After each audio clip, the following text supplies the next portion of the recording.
On the basis you can't solve a problem until you know what it is, I bought a plug-in power monitor to measure how many watts I was using around the house. Whilst the Keto Tech can also check voltage, hertz and calculate cost in real time, I was only really interested in the watts and kilowatt hour measurement functions. If you buy a similar monitor, I'd recommend getting one with a backlight, which I didn't, and don't forget to set the overload alarm before you start plugging things in. For context, I'm staying in a well-insulated house on the west coast of Scotland, where it's cold and wet in the winter and warm and wet in the summer, and I'm the sole occupant. Cooking is by LPG gas cylinders, and heating and hot water is via a wood pellet furnace, but more about that later. As such, much of my electricity usage is through appliances, which I can theoretically limit the use of, but practically this is not always possible.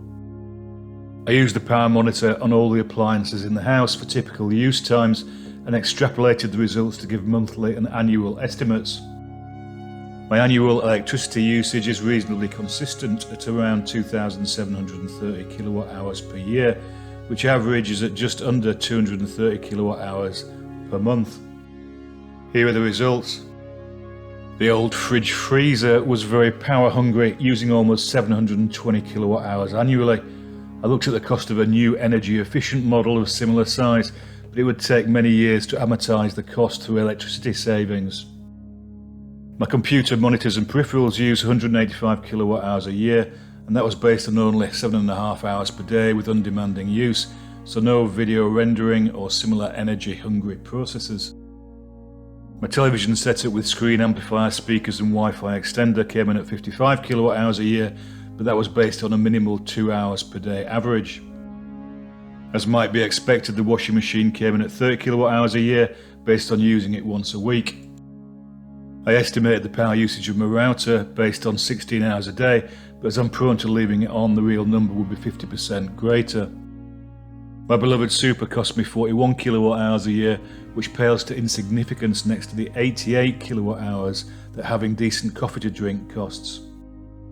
Of the rest, the RoboVac expends a nominal 1.2 kilowatt hours a year, and all my 5-volt USB chargeable kit like phones and Bluetooth speakers consume 21 kilowatt hours a year.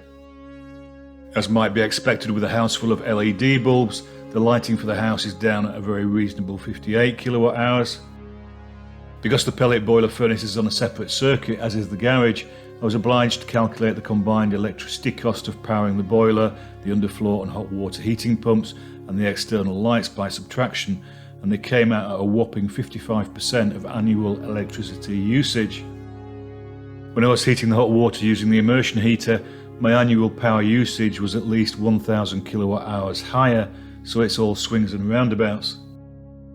That said, there's a sting in the tail with the wood pellet boiler, as the cost of pellets has gone up from £200 a tonne when I first installed it to an eye-watering £470 a tonne today.